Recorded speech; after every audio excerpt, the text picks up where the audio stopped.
Hi everyone, I welcome you all to my YouTube channel. इस video में हम समझने वाले हैं थोड़ा इकोनॉमिक्स का। ओके, स्टार्टिंग से करेंगे।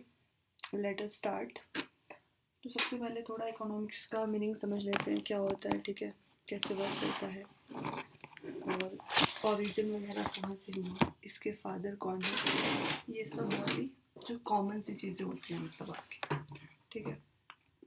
अगर हम इकोनॉमिक्स की बात करें, इसके ओरिजिन की बात करें सबसे पहले अगर, तो एक ग्रीक वर्ड है। क्या है? एक ग्रीक वर्ड है ओइकोनोमिया, ठीक है। ओइकोनोमिया, यहाँ पे एन है, ठीक है। इससे इसका ओरिजिन हुआ था। और अगर इसके मीनिंग की बात करूँ तो इसका मीनिंग होता है house hold management. House hold management, sorry, management, ठीक है। मतलब एक तरीके से क्या, घर की चीज़ों को मैनेज करना। इकोनॉमिक्स के अगर हम फादर की बात करें कि यार इकोनॉमिक्स के फादर कौन है, तो इनके फादर माना जाता है एडम स्मिथ को, ठीक है। और इकोनॉमिक्स होता क्या है, अगर आपसे कोई ये पूछ ले तो आप कहोगे कि यार इकोनॉमिक्स डील करता है तीन चीज़ों से। पहला होता है आपका प्रोडक्शन, ठीक है। दूसरा होता है आपका डिस्ट्रीब्यूशन, मतलब चीज़ों को बांटना। और तीसरा होता है आपका कंजप्शन, मतलब चीज़ों को यूज़ करना,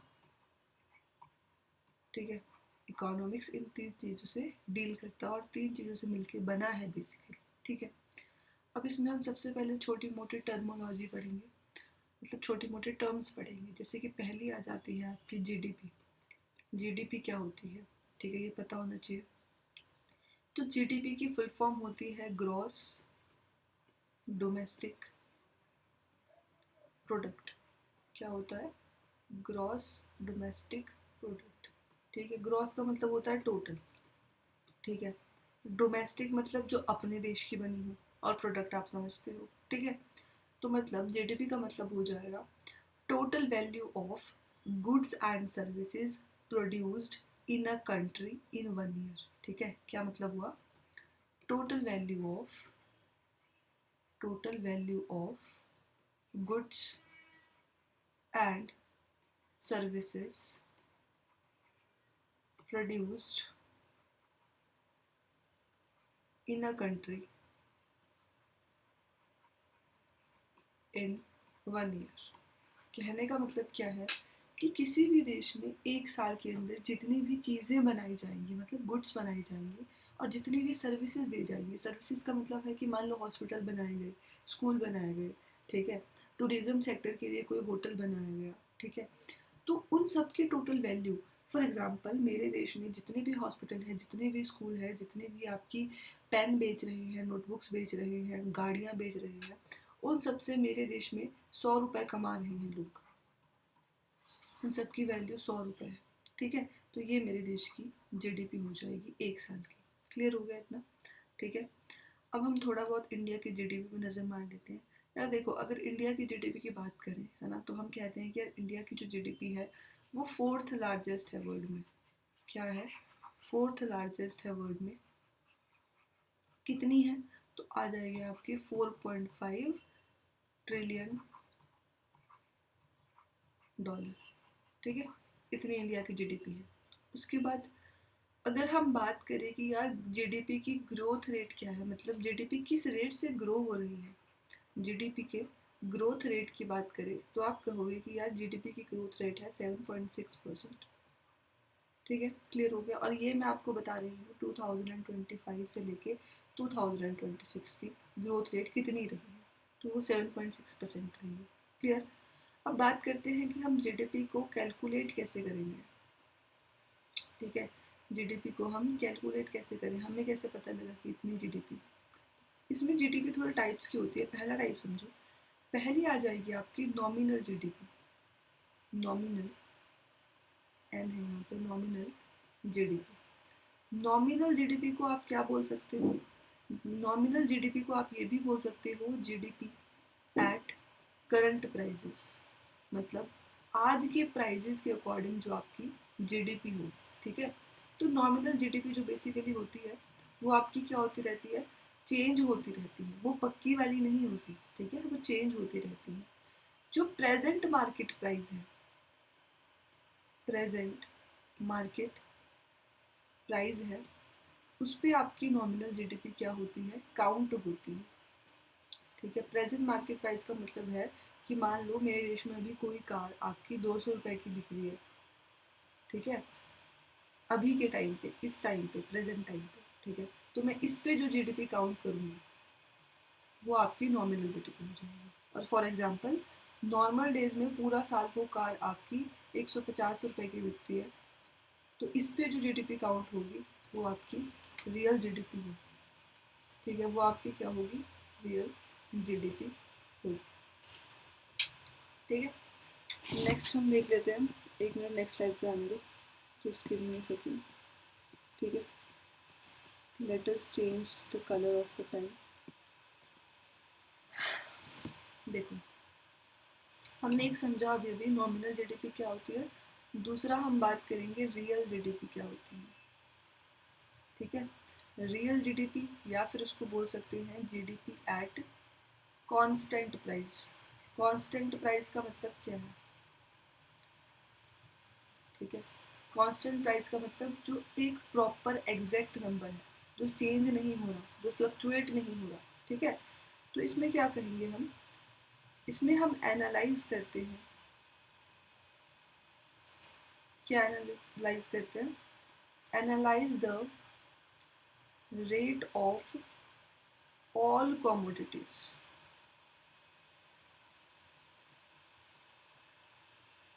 एंड सर्विसेज। कमोडिटीज़ क्या होती है, जो आपकी गुड्स होती है, चीज़ें होती हैं, and services manufactured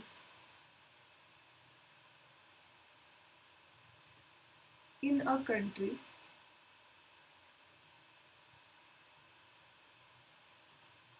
for a fixed year. मतलब किसी देश में कितनी भी एक साल के अंदर जितनी भी क्या बनी, आपकी गुड्स बनी और सर्विसेज बनी, ठीक है, उनका एनालिसिस करते हैं। बट ये फिक्स्ड ईयर की बात हो रही है। फॉर एग्जांपल अगर मैं आपको कहूँ कि 2011 से 2012 के बीच में जितनी भी गुड्स एंड सर्विसेज बनी, ठीक है, तो वो आपकी क्या हो जाएगी, रियल जीडीपी हो जाएगी। अब एक आ जाता है इसमें जीडीपी डिफ्लेटर, मतलब जीडीपी में कितना फ़र्क आया भाई, वो बताता है ये। तो ये होता है आपका नॉमिनल जीडीपी जो हमने अभी बात की थी, ठीक है, और उसके अपॉन में रियल जीडीपी, इसको क्या कहेंगे हम, जीडीपी डिफ्लेटर, मतलब जीडीपी में कितना फ़र्क आया है। ओके, चलो नेक्स्ट देखो। नेक्स्ट हम बात कर लेते हैं अपनी जीडीपी पर कैपिटा की। जीडीपी पर कैपिटा मतलब हर एक बंदे की जीडीपी कितनी है, पर पर्सन की जीडीपी कितनी है, ठीक है। तो ये कैसे निकलेगी, देखो सिंपल सी बात है यार, एक पूरे देश की जीडीपी निकालोगे, जीडीपी ऑफ कंट्री, फिर अपॉन कर दोगे अपने पॉपुलेशन कितनी है कंट्री की, उससे पॉपुलेशन ऑफ कंट्री, ठीक है। तो जीडीपी पर कैपिटा का मतलब है कि हर एक बंदे की जीडीपी कितनी है, तो वो कैसे निकालेंगे, जीडीपी ऑफ कंट्री, पूरे देश की जीडीपी अपॉन में पूरे देश की पॉपुलेशन, ठीक है। इससे हमें पता चल जाएगा कि एक पर्सन एक साल में कितनी गुड्स या सर्विसेज प्रोड्यूस कर रहा है, ठीक है, क्लियर। एक टर्म थी आपकी जीडीपी मतलब ग्रॉस डोमेस्टिक प्रोडक्ट, एक टर्म आ जाती है आपकी जीएनपी। जीएनपी का मतलब क्या होता है, gross national product, gross national product. Gross national product का मतलब समझना ध्यान से, देखो जितनी भी गुड्स या फिर सर्विसेज, ठीक है, किसी भी कंट्री का सिटीजन या किसी भी कंट्री की कंपनी एक साल में बनाती है, ठीक है, उसको हम जीएनपी बोलते हैं। कहने का मतलब क्या है, ध्यान से सुनना। देखो जो हमारी जीडीपी थी उसमें हमने क्या कहा कि हमारे देश की धरती पे जितनी भी गुड्स और सर्विसेज बनाई जाएंगी उसको हम जीडीपी बोलेंगे। बट जीएनपी क्या होता है, मान लो मैं यहाँ से गई जापान, जापान में जाके मैंने अपनी कंपनी खोली और वहाँ पे जाके मैंने गुड्स, वहाँ पे जाके फॉर एग्जांपल मैंने बोटल्स मैन्युफैक्चर करना स्टार्ट कर दिया, तो जो वो वहाँ से जो मैं पैसा कमाऊंगी वो भी जीएनपी में काउंट होगा। क्यों? क्योंकि मैं इस देश की सिटीजन हूँ, ठीक है। तो मतलब जीएनपी में जियोग्राफिकल लोकेशन, टेरिटरी, आप किस जगह से हो वो मैटर नहीं करता, ठीक है। आप जहाँ भी जाकर क्या कर रहे हो, गुड्स या सर्विसेज बना रहे हो, वो आप ही की देश की जीएनपी में काउंट होता है, ठीक है। एक बार डेफिनेशन लिख लेते हैं। तो जीएनपी क्या होता है? Total value of, total value of goods and services produced by a country, produced by a country's citizen और कंपनी, ठीक है। फॉर एग्जाम्पल कि मैं बाहर जाके अपनी कंपनी खोल दूँ, ठीक है, इन 1 year irrespective irrespective of their geographical location, मतलब इसमें इस चीज़ से मैट फ़र्क नहीं पड़ता कि आप किस जगह पे जाकर अपनी कंपनी खोल रहे हो, ठीक है। मान लो कि मैं क्या कर रही हूँ, यूएसए में अपनी कोई कंपनी सेटअप कर रखी है, ठीक है। अब वो कंपनी जो भी अर्न कर रही है, जो भी पैसा कमा रही है, तो क्या होगा, तो वो काउंट होगा ग्रॉस नेशनल प्रोडक्ट में, ठीक है। क्लियर हो गया डिफरेंस जीडीपी और जीएनपी के बीच में। नेक्स्ट आ जाओ। नेक्स्ट आके हम समझते हैं कि यार इन्फ्लेशन क्या होती है। इन्फ्लेशन मतलब हिंदी में कहो तो महंगाई। क्या होती है? महंगाई, ठीक है। इन्फ्लेशन का मतलब क्या आ जाएगा आपका? महंगाई आ जाएगा। तो इन्फ्लेशन का मतलब क्या होता है? The rate at which prizes of goods and services rise in a country, वो रेट जिसपे चीज़ों के या फिर सर्विसेज के प्राइस बढ़ते हैं उसे हम क्या कहते हैं? इन्फ्लेशन कहते हैं। तो इन्फ्लेशन क्या हो जाएगा? The rate at which prices of goods and services rise in a country, मतलब उस रेट से, जिस रेट से किसी भी देश में गुड्स या फिर सर्विसेज का प्राइस बढ़ता है उसको हम क्या कहते हैं? इन्फ्लेशन कहते हैं, ठीक है। तो इस वजह से क्या होएगा, जो करेंसी की परचेजिंग पावर होगी, करेंसी की, ध्यान से सुनो, करेंसी की परचेजिंग पावर, परचेजिंग पावर क्या हो जाएगी? कम हो जाएगी, रिड्यूस हो जाएगी। ध्यान से सुनो, समझो इस चीज़ को। देखो फॉर एग्जाम्पल कि यार एक ना बिस्किट का पैकेट था, वो ना पहले 50 रुपए का मिलता था, अब महंगाई हो गई, ठीक है।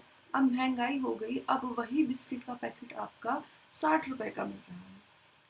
तो अब इस करेंसी की परचेजिंग पावर क्या हो गई, मतलब खरीदने की क्षमता क्या हो गई? कम हो गई ना।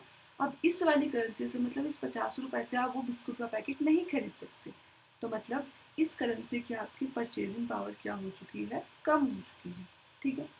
2-3 चीज़ें और समझो। अगर 2 से 3% इन्फ्लेशन हो, 2 से 3% इन्फ्लेशन हो, तो वो एक अच्छी चीज़ है, ठीक है।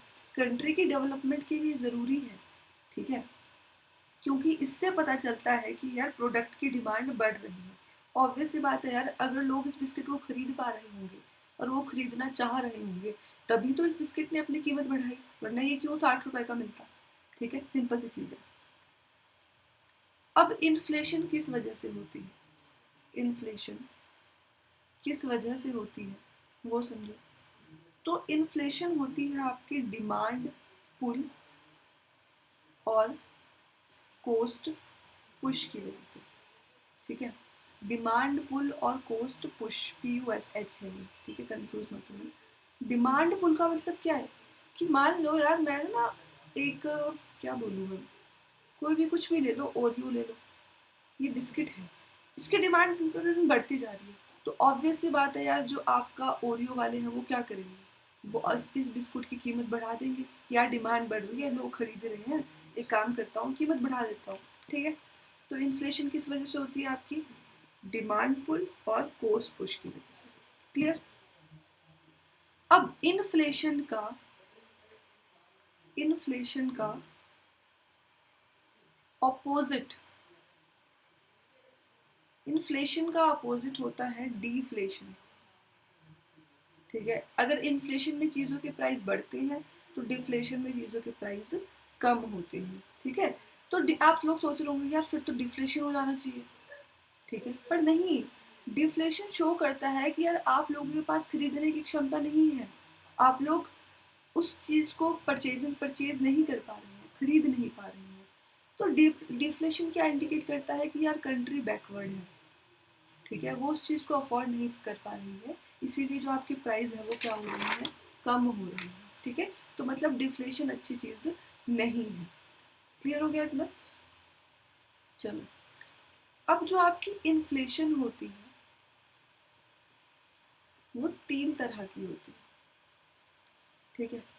एक आ जाता है आपका स्टैगफ्लेशन, स्टैगफ्लेशन, ठीक है। दूसरा आ जाता है आपका हाइपर इन्फ्लेशन, ठीक है। और एक आ जाता है आपका स्क्यूफ्लेशन,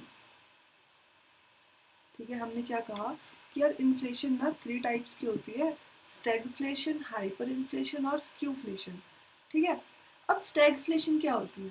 जब किसी देश में महंगाई भी हो और अनएम्प्लॉयमेंट भी हो। भाई यार महंगाई तो बढ़ रही है पर लोगों के पास नौकरी नहीं है, ठीक है। तो उसको हम क्या कहेंगे? स्टैगफ्लेशन कहेंगे। हाइपर इन्फ्लेशन क्या होती है? कि प्राइस एकदम से बढ़ गया, ठीक है। फॉर एग्जाम्पल रशिया और यूक्रेन की वॉर चली, ठीक है, तो आपके पेट्रोल के दाम थे वो एकदम से बढ़ गए, बहुत सी ऐसी चीज़ें थी जिनके दाम एकदम से बढ़ गए। तो मतलब जब प्राइस आपके प्राइस का राइज तो हो, मतलब प्राइस बढ़े, बट एट अलार्मिंग रेट का मतलब है कि यार एकदम से बढ़ गए बहुत ज़्यादा, ठीक है। तो उसको हम क्या बोलेंगे? हाइपर इन्फ्लेशन, एकदम से बहुत ज़्यादा महंगाई हो गई, ठीक है। उसके बाद करें स्क्यूफ्लेशन की। स्क्यूफ्लेशन में क्या होता है? जब किसी एक चीज़ का प्राइस, किसी एक कॉमोडिटी का प्राइस एकदम से बढ़ जाए तो उसको आप क्या कहोगे? स्क्यूफ्लेशन कहोगे। जब किसी एक कॉमोडिटी का प्राइस एकदम से ज़्यादा हो जाता है। फॉर एग्जांपल देखो, जैसे आप कोविड की बात ले लो ना, तो कोविड में क्या होगा? जैसे मैं कहूँ कि यार पहले ना मास्क आपके 2-2 रुपए के, 5-5 रुपए के मिलते थे, बट कोविड में सबको मास्क की ज़रूरत पड़ी, ठीक है। तो एकदम से जो मास्क की प्राइस है वो 20 रुपए हो गए। तो किसी एक कॉमोडिटी का प्राइस एकदम से बढ़ना इज कॉल्ड स्क्यूफ्लेशन। तो हमने कहा कि यार इन्फ्लेशन 3 टाइप्स की होती है। हमने पहले कहा स्टैगफ्लेशन, जैसे कि इंडिया में है, यार प्राइस तो बढ़ रहे हैं, मतलब महंगाई तो बढ़ रही है, पर लोगों के पास नौकरी नहीं है, अनएम्प्लॉयमेंट है। दूसरा हम कहते हैं हाइपर इन्फ्लेशन, मतलब जब किसी भी चीज़ का प्राइस अलार्मिंग रेट पे बढ़े, एकदम से बढ़े। और तीसरा हम कहते हैं स्क्यूफ्लेशन, मतलब जब किसी एक कॉमोडिटी का प्राइस बढ़े। क्लियर हो गया इतना? हो जाना चाहिए आई थिंक तो, ठीक है। आगे बढ़ते हैं। Let us change the colour of our pen. Red पे फिर से आ जाते हैं, ठीक है। आओ अब समझते हैं हम अपना कि यार मॉनेटरी पॉलिसी क्या होती है। मॉनेटरी पॉलिसी क्या होती है? देखो, हमारे देश में क्या है? अनएम्प्लॉयमेंट है। हमारे देश में क्या हो रहा है? महंगाई हो रही है, ठीक है। हमारे देश में क्या है? गरीबी है। तो इन प्रॉब्लम्स को सॉल्व करने के लिए आरबीआई जो आपकी पॉलिसीज बनाएगा, ठीक है, उसे हम कहेंगे मॉनेटरी पॉलिसी। क्लियर हो गया? सिंपल सी बात है यार, हमें पता है कि इंडिया में ना अनएम्प्लॉयमेंट है, ठीक है। हमें पता है कि इंडिया में ना पोवर्टी है, गरीबी है। हमें पता है कि यार इंडिया में ना इन्फ्लेमेशन है, सॉरी इन्फ्लेमेशन क्यों लिखा मैंने, इन्फ्लेशन है, ठीक है। तो इन चीज़ों को डील करने के लिए, इन चीज़ों से डील करने के लिए आरबीआई जो पॉलिसीज बनाएगा, आरबीआई जो पॉलिसीज बनाएगा, उन्हीं पॉलिसीज को हम क्या कहेंगे? मॉनेटरी पॉलिसीज, ठीक है। आरबीआई क्या है आपका? सेंट्रल बैंक है इंडिया का, सेंट्रल बैंक है, तो हम क्या कहेंगे कि यार मॉनेटरी पॉलिसी क्या होता है कि जब किसी भी देश का सेंट्रल बैंक, ठीक है, मनी की सप्लाई को कंट्रोल करने के लिए पॉलिसीज बनाए, तो उस चीज को हम क्या कहेंगे, मॉनेटरी पॉलिसीज। ठीक है, इतना क्लियर हो गया होगा। अब मॉनेटरी पॉलिसीज में क्या क्या चीजें आती है भाई, कैसे कोई बैंक, कैसे सेंट्रल बैंक, कैसे आरबीआई इन मनी की सप्लाई को कंट्रोल कर सकता है, हमारे देश में कितना पैसा जाएगा उस चीज को कंट्रोल कर सकता है कैसे। अब इस चीज को समझने की कोशिश करो। देखो, इसके टूल्स होते हैं, क्या होते हैं, मॉनेटरी पॉलिसी के, मॉनेटरी पॉलिसी के टूल्स होते हैं। ठीक है, मॉनेटरी पॉलिसी के क्या होते हैं, टूल्स होते हैं। पहला टूल आ जाता है आपका रेपो रेट। ठीक है, रेपो रेट का मतलब क्या होता है, अब ध्यान से सुनो। रेपो मतलब री, पी से आ जाएगा आपका परचेज, ओ से आ जाएगा ऑप्शन, तो रेपो रेट का मतलब हो जाएगा री परचेज ऑप्शन। ठीक है, अब सिंपल सी चीज़ है यार, ये आपका मान के चलो कोई बैंक है, कौन सा लोगे, मान लो एसबीआई है। आरबीआई आपका सारे बैंकों का बाप होता है, उसको पता है कि यार सारे बैंक मेरे अंडर है। ठीक है, तो जिस इंटरेस्ट रेट पे, ऑब्वियस सी बात है, आप लोग भी अगर बैंक से लोन लोगे तो इंटरेस्ट तो पड़ेगा ना। ठीक है, तो मान लो ये एसबीआई बोल रहा है कि भाई मुझे लोन की ज़रूरत है, ये आरबीआई के पास आया कि पापा पापा मुझे लोन की ज़रूरत है। ठीक है, अब आरबीआई कह रहा है कि भाई ठीक है बेटे, मैं लोन तो तुझे दे दूंगा, पर इंटरेस्ट रेट पड़ेगा कितना, इंटरेस्ट रेट पड़ेगा तेरा 6%। ठीक है, तो इस 6% को आप कहोगे रेपो रेट। तो कहने का मतलब ये है कि जिस भी रेट पे आरबीआई आपका अदर बैंक्स को, क्या, अदर बैंक्स को लोन देता है, उस रेट को हम कहते हैं रेपो रेट। क्लियर हो गया होगा। ठीक है, अब एक और कंडीशन है, देखो यही समझ लो, यही समझ लो, ये आपका आरबीआई है, ठीक है, और ये आपका एसबीआई है, आरबीआई। ठीक है, अब ये जो आरबीआई है ना, वो इसको बोल रहा है एसबीआई को कि बेटे अब ना मुझे लोन की ज़रूरत है। ठीक है, आरबीआई किससे लोन ले रहा है, एसबीआई से, कि बेटे अब मुझे लोन की ज़रूरत है। तो जिस रेट पर बेटा बाप को लोन देगा, मतलब जिस रेट पे एसबीआई या फिर अदर बैंक्स आरबीआई को लोन देंगे, उसको हम कहेंगे क्या, रिवर्स रेपो रेट। जैसे मान लो ये आपका 2% है, ठीक है, तो वो आपका रिवर्स रेपो रेट हो जाएगा। क्या कहा हमने कि जिस इंटरेस्ट रेट पे अदर बैंक्स आरबीआई को लोन देंगे, उस इंटरेस्ट रेट को हम क्या कहेंगे, रिवर्स रेपो रेट। क्लियर हो गया इतना। चलो नेक्स्ट देखते हैं। ये दो टूल्स पढ़ लिए हमने, पहला हमने कौन सा पढ़ा, रेपो रेट, रेपो रेट, दूसरा हमने पढ़ा रिवर्स रेपो रेट। ठीक है, तीसरा देखो, तीसरा हम पढ़ते हैं cash reserve ratio. Cash reserve ratio को आप CRR भी बोलते हैं। ठीक है, देखो ध्यान से समझना, आप देखो ये आपका एसबीआई है, मैं एसबीआई क्यों ले रही हूँ, कुछ और ले लो, पीएनबी ले लो, फर्क नहीं पड़ता। ये आपका आरबीआई है। ठीक है, कल को ये बैंक ना डूब ना जाए, कल को बेटा डूब ना जाए, इसलिए आरबीआई क्या बोलता है पीएनबी को कि यार तू एक काम कर, मेरे पास ना कुछ कैश रख दिया कर, ताकि अगर कल को तू क्या हो जाए, मान लो लोग तुझे ठग दें और तू बंद होने के कगार पे हो, तो वो मैं तुझे कैश दूँ और तू फिर से अपना बैंक रन कर सके। ठीक है, तो मतलब जो कैश, ध्यान से सुनना, जो लिक्विड कैश, लिक्विड कैश मतलब ऐसा नहीं कि आप चेक दे रहे हो, नहीं, कैश ही होना चाहिए। जो लिक्विड कैश हर बैंक आरबीआई के पास रखवाता है, ठीक है, कुछ अमाउंट होता है कि यार आपको इतना रखवाना है, ठीक है, उसको हम क्या कहते हैं, आपका कैश रिजर्व रेशो। रिजर्व मतलब संभाल के रखना, कैश अपना कैश। तो कोई भी बैंक जब आरबीआई के पास अपना लिक्विड कैश रखवाता है, उसको कहा जाता है कैश रिजर्व रेशो।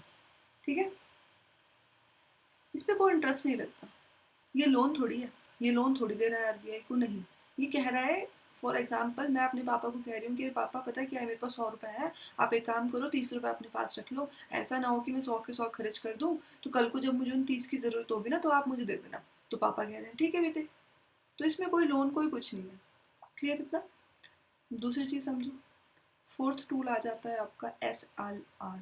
SLR क्या होता है? SLR होता है आपका statutory liquidity ratio. Statutory liquidity ratio, ठीक है। अब मैं अपने पापा को क्या कह रही हूँ, ये बैंक ले लो, कौन सा लोगे, PNB ले लो, ठीक है, और ये अपना RBI ले लो, ठीक है। अब ये बैंक RBI के पास रिजर्व रखते हैं, रिजर्व मतलब कुछ तो रखते हैं भाई संभालने के लिए, पर अब ये कैश की फॉर्म में भी हो सकता है, गोल्ड की फॉर्म में भी हो सकता है, और अदर सिक्योरिटीज भी हो सकती है, अदर सिक्योरिटीज भी हो सकती है। अदर सिक्योरिटी का मतलब क्या है भाई, ध्यान से समझो। मान लो कि ना मेरे पास ना गोल्ड भी पड़ रखा है, मेरे पास कैश भी पड़ रखा है, और मेरे पास मेरी ज़मीन के कागजात भी हैं, ठीक है। मैं पापा को बोल रही हूँ कि यार पापा एक काम करो ना, आप मेरे ज़मीन के कागजात भी संभाल के रख दो, आप मेरा गोल्ड भी संभाल के रख दो, और आप मेरा कैश भी संभाल के रख दो, ठीक है। मैं सारा नहीं दे रही, मैं थोड़ा थोड़ा दे रही हूँ, कुछ अमाउंट दे रही हूँ उनको संभाल के रखने को, ताकि ऐसा ना हो कि मेरे से सारा खर्च हो जाए, ठीक है। तो अदर सिक्योरिटीज़ का मतलब समझ गए, किसी प्रॉपर्टी के पेपर हो सकते हैं, ठीक है, कुछ बॉन्ड हो सकता है, ऐसे करके। तो मतलब जब कोई भी बैंक RBI के पास कुछ रिजर्व रखे, reserve in the form of cash, gold या फिर अदर सिक्योरिटीज, तो हम उसको कहते हैं स्टैट्यूटरी लिक्विडिटी रेशो। क्लियर हो गया? अब इससे होता क्या है भाई, क्यों ऐसा करना है यार? अगर मेरे पास ना 100 के 100 रुपए होंगे ना, तो मैं 100 के 100 रुपए खर्च दूंगी, मुझे दिखेगा कि यार भाई यार मैं ये खरीद लेती हूँ, मेरे पास पैसे पड़े हैं। तो जब मेरे पास 70 रुपए ही होंगे, मैंने 30 तो दे रखे हैं ना पापा को, तो जब मेरे पास 70 रुपए ही होंगे, 70 रुपीज़ ही होंगे, तो मुझे पता है कि यार मेरे पास यही है और मुझे इसी को ही यूज़ करना है, ठीक है। इस तरह से बैंक में भी होता है। अगर बैंक को दिखता रहेगा कि हाँ मेरे पास 100 रुपए पड़े हैं, 100 रुपए पड़े हैं, तो वो कहेंगे कि आओ भाई लोगो ले लो लोन, लोन ले लो मेरे से, लोन ले लो, मेरे पास पैसे पड़े हैं, ठीक है। तो वो लालची हो जाएगा, क्योंकि लोन में इंटरेस्ट पड़ता है ना फिर, तो वो लालची हो जाएगा, तो वो लोन देता रहेगा। बट अगर आपने ऑलरेडी RBI के पास कुछ अमाउंट रख दिया है, तो आपको पता है कि अब मेरे पास इतने ही पैसे हैं, तो आप सारे नहीं खर्च पाओगे। सिंपल सी चीज़ है। क्लियर हो गया होगा? ठीक है। नेक्स्ट समझो, 2-3 टर्मिनोलॉजी और समझ लेते हैं। एक आ जाती है आपकी बैंक रेट, ठीक है। एक नेक्स्ट लास्ट समझेंगे हम बैंक रेट। अब बैंक रेट क्या होता है? बैंक रेट चार्ज किया जाता है, मतलब charge against loans offered by central bank to commercial bank, commercial against है ये बैंक्स। अब कॉमर्शियल बैंक से कंफ्यूज मत होना, कोई भी ऐसा बैंक जिसका मेन मोटिव प्रॉफिट कमाना हो, वो आपका कॉमर्शियल बैंक होता है। जैसे कि आपका HDFC, जैसे कि आपका PNB, ठीक है, ये सारे क्या हैं आपके कॉमर्शियल बैंक है। एग्जाम्पल लो, जैसे RBI ने ना SBI को लोन दिया है, ठीक है, तो अब SBI को क्या करना पड़ेगा, वो लोन इंटरेस्ट के साथ चुकाना पड़ेगा ना, इसी इंटरेस्ट को हम क्या कहते हैं, आपका बैंक रेट, ठीक है। सिंपल सी चीज़ है यार, RBI ने क्या कर रखा है, SBI को लोन दे रखा है, इसने इसको लोन दे रखा है, ठीक है। अब जब ये पैसा ये मोड़ेगा, तो लोन तो वापस करेगा ही करेगा, प्लस इंटरेस्ट भी देगा। ये जो इंटरेस्ट पड़ता है, इसी इंटरेस्ट को हम क्या कहेंगे, बैंक रेट कहेंगे, ठीक है। अब भाई हमने अभी भी पढ़ा कि यार एक रेपो रेट होता है, एक रिवर्स रेपो रेट होता है, ठीक है। तो उसी उसी का ही इस्तेमाल क्यों नहीं कर रहे हम, ठीक है, वो भी तो यही सेम चीज़ थी। तो देखो, जब भी आप बैंक रेट होता है जो, ठीक है, उसमें कोई सिक्योरिटी नहीं होती या फिर कोई बॉन्ड नहीं होता, इसमें होता है। क्या मतलब हुआ भाई इसका, जब मैं बैंक से लोन देती हूँ, आपको क्या लगता है बैंक मुझे ऐसे ही लोन दे देता है? नहीं, कुछ हमें कोलेटरल रखना पड़ता है ना। कुछ हमें क्या रखना पड़ता है? कोलेटरल रखना पड़ता है। कोलेटरल का मतलब होता है कि यार मुझे कुछ गिरवी रखना पड़ता है बैंक के पास, ठीक है। बैंक रेट में क्या होता है, आपको कुछ गिरवी रखना पड़ता है बैंक के पास, पर जो आपका रेपो रेट होता है उसमें कुछ भी गिरवी रखने की ज़रूरत नहीं होती, ठीक है। कंफ्यूज तो नहीं हुआ ना? मैंने कंफ्यूज तो नहीं किया। एक बार मैं यहाँ कर देती हूँ, देखो। एक तरफ आ जाता है आपका रेपो रेट और एक तरफ आ जाता है आपका बैंक रेट, ठीक है। तो बैंक रेट की खासियत क्या है कि नो सिक्योरिटी या फिर बॉन्ड्स, इसमें कोई भी बॉन्ड्स या फिर सिक्योरिटी रखने की ज़रूरत नहीं होती, पर रेपो रेट में होती है, ठीक है। आपको कुछ ना कुछ गिरवी रखना पड़ता है। क्लियर हो गया इतना? रेपो रेट हमेशा लोअर होता है बैंक रेट से। बैंक रेट क्या होगा? हायर। ऐसा क्यों भाई? रेपो रेट मैंने क्या बताया था, ये आपका आरबीआई है, ये आपका एसबीआई है। एसबीआई ने इससे लोन ले रखा है, लोन ले रखा है, ध्यान रखना। ऑलरेडी एक लोन ले रखा है, बैंक रेट में एक और लोन ले रहा है। तो अब आरबीआई कहेगा भाई तुमने तो ऑलरेडी एक लोन ले रखा है रेपो रेट पे, ठीक है। अब दोबारा से अगर तुम्हें लोन लेना है तो वो बैंक रेट पे लेना पड़ेगा, और वो उसका इंटरेस्ट क्या होगा? ज़्यादा होगा। क्लियर इतना? अब बैंक रेट जो होता है वो लॉन्ग टर्म के लिए होता है, ठीक है। लॉन्ग टर्म के लिए होता है, और रेपो रेट आपका शॉर्ट टर्म के लिए होता है, ठीक है। अब दोनों ही किस लिए यूज़ किए जाते हैं आरबीआई के द्वारा? कि मार्केट में मनी की सप्लाई को कंट्रोल किया जा सके। क्लियर हो गया इतना? चलो बाकी हम पढ़ते हैं नेक्स्ट वीडियो में।